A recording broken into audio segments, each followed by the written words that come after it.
day mga doy. Ayan, nakasakay kami sa tricycle ng Urix. Papunta kami sa Admission Hills Integrated School. Atin kami ng cooking contest. Program siya ng ECD, PFC, PLC. Philippines, diba?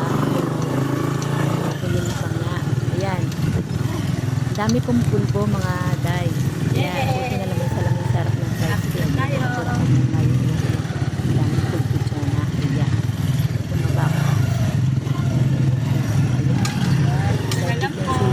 Akala niya kasi mag-i-school siya. Hindi niya alam na pupunta. Ayan, bumaba na kami. Akala ko nga late. Thank you. Kasi 8, pero 8:30 na kami kumating. Ayan, hindi pa naman kami late. Ang dami pa naghihintay. Ayan, umupo muna kami dalawa mag-ina. Habang naghihintay na mag-start ang program. Ayan na nga mga day, hindi na ako nakapag-record kung paano mag-start ang cooking contest kasi nga, syempre tumulong ang lola niyo. Mga day, nakakaya naman, diba? Mag-video-video lang ako, kung siya, ayan, tignan-tignan. Ako nakakapulit talaga mag-voice over. Wait lang. Ayan, si Urix naman. Ikot mo na, wait lang, dito. Mga bata. Yan. May greeting niya. Ikot mo na. O, side yung side. Lock mo yung side. Nag-practice pa tayo? Tuwa rin siya. Wait lang. Yan. O, lock.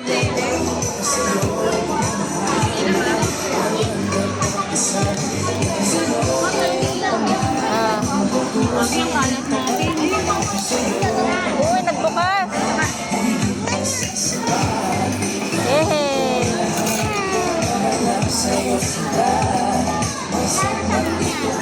Tama na. Ayan, tuwang-tuwa si Urix. Ay, na may nabalot na siya. Ayan, nandito na nga ako. Tapos, para ako, siyempre na ma-video, diba? Pero siya, pinagpahinga ko muna.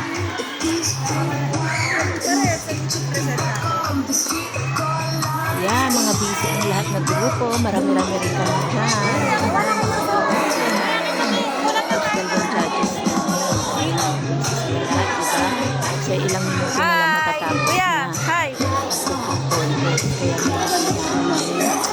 Yan yung gagawin nuggets. Masarap yan mga guys. May cheese, nuggets at lumpiang kalabasa ang aming tahe. Alam, magpiprito. Magugustuhan talaga ninyo kung matitikman ninyo. Kasi Yehey! yung anak ko dyan nakarami. Siya yung patunay Oo nga, talaga maalikabok na siya. masarap ang aming luto. Pinagtulungan ng lutuin. May unity at may cooperation. Luluto ka, wala kang sandok. Pati mga bata, gustong tumulong, magluto. Siyempre ba naman, malalim sila eh. Parang sila, diba? So, kailangan mo tumulong at patulong talaga namin. So, ayan na yung anak ko nag-aabang na ito para Wow, plating pa lang.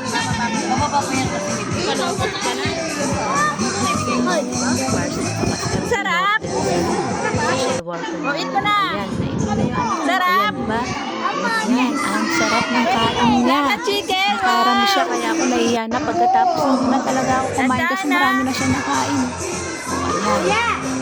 May bakanting pang na, sumali na siya magluto. Uy, di pa yung luto!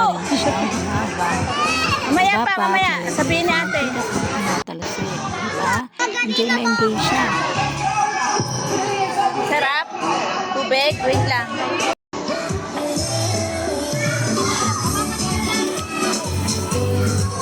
So, ayan, ang batang lumpia. Ah, sarap na sarap yan. Hindi umaayos sa lamesa.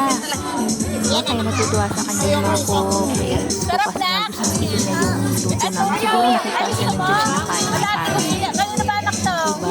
Kahit gulay yan, hindi niya alam na ang gulay. Ang sabi niya sa akin natin yung chicken. Kahit mainit, talagang tinutupan niya yung pagkain niya. Kasi gulay ko eh. Sino ba Akala mama niya mo? binigyan siya. Hindi niya alam. Sarap. Sinuwa. So, diba? Ayan yung mga judges namin.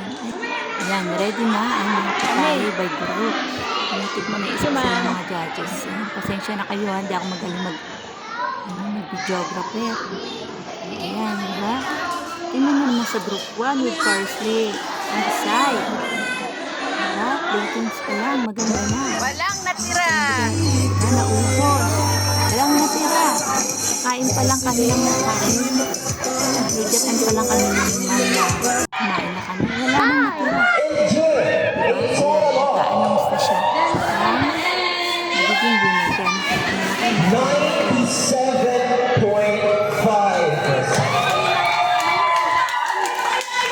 100 na. Itodo mo na. The second to the best recipes had a slimmest gap from the winner with 90.0%.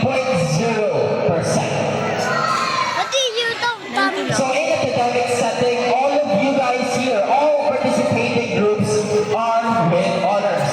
So there's nothing to lose and there's nothing to be ashamed of. All of you guys, all of those recipes are masarap and we all deserve to be congratulated. That is why on behalf of the DFCM organization, we are very much proud to each and every table that we have.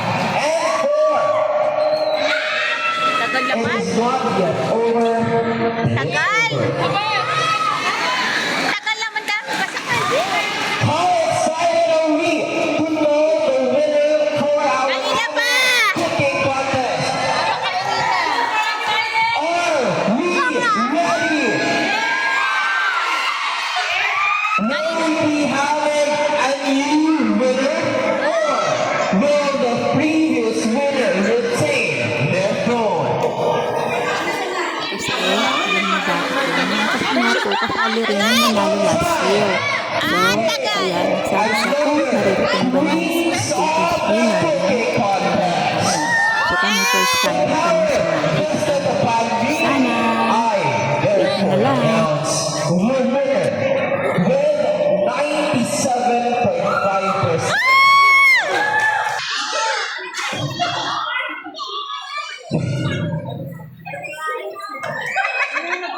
For the Kalugaran ng Palyasa, they had 18 points. Paggamit ng mga sangkap, they had a perfect points. For the originality, they had perfect points. For the visual appeal, they had a perfect points. For the teamwork, they had it all with an ace of 15 points. And for the hygiene, they had 9.5 points. Congratulations, group number. Kuwari na lang eh. Pero sila yata yung panalo ng nakaraan. Let's play this game, everybody. If you want to know who the winner is, One! I need to hear some claps first. One! What about cheers? Bet? May iba.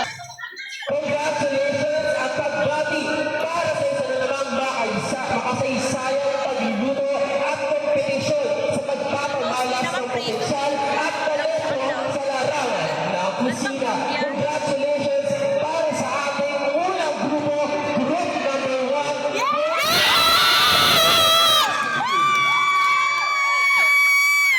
At ayun na nga mga day, panalo kami. Group number 1 ang nag-uwi. Nakaka-proud talaga kasi first time ko itong umattend at sumamali.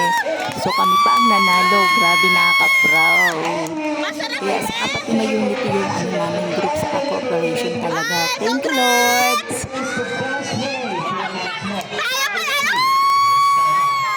Ito yung leader namin, oh. Ito. Yung leader namin, walang alam na panalo kami kasi inasikaso na yung anak niya doon sa washing area. Ayan, sobrang saya namin. Grabe.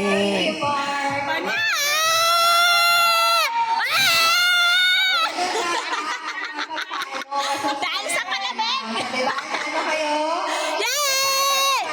Yay! Pero masarap talaga siya. Di ba no? Yung anak ko yung patunay. Yes! Panalo, di ba? Masarap. Oo, ito yung anak ko. Patunay yan ang masarap. Anong lasa? Lasa chicken. Kahit kalabasa. Ayan. Ayan mga day, syempre nanalo kami, may prize kami. So yan ang prize namin, grocery, hati-hati kami day. Ito ang Ayan, di ba? Okay na rin yan. Kahit nga walang premium, basta sabihin na manalo kami, okay na yun sa akin. Pero share, ayan, kahit pa paano. Pero sa akin, okay na, hindi na ako nagdagdag. Kinuha ko na lang yung konti. Yan, hindi na ako nagpadagdag. Sapat na sa akin yun. Kasi, tagahiwa lang naman ako eh. Diba? Taga-video, yan lang ang bag ko. Saka disposable cups, spoon, then paper plate. Yan lang naman ang bag ko. Sila na yun sa utak. Diba? Lagi ako nagpapasalamat kay Lord sa mga biyayang binigay niya sa akin at sa mga bagay-bagay na katulad nito. Malaking bagay na yan sa akin. Lalong-lalo na itong TFCF program. Dito lang yan sa barangay namin sa Mandaluyong Addition Hills at wala pa sa ibang barangay. Yan. Taiwan Fund for Children and Families ang ibig sabihin po ng TFCF. Maraming salamat TFCF. Ulit ako, nakasali ako dito. Thank you po. Hanggang sa muli. Bye mga day, mga doy. Thank you sa panonood. Hanggang sa muli.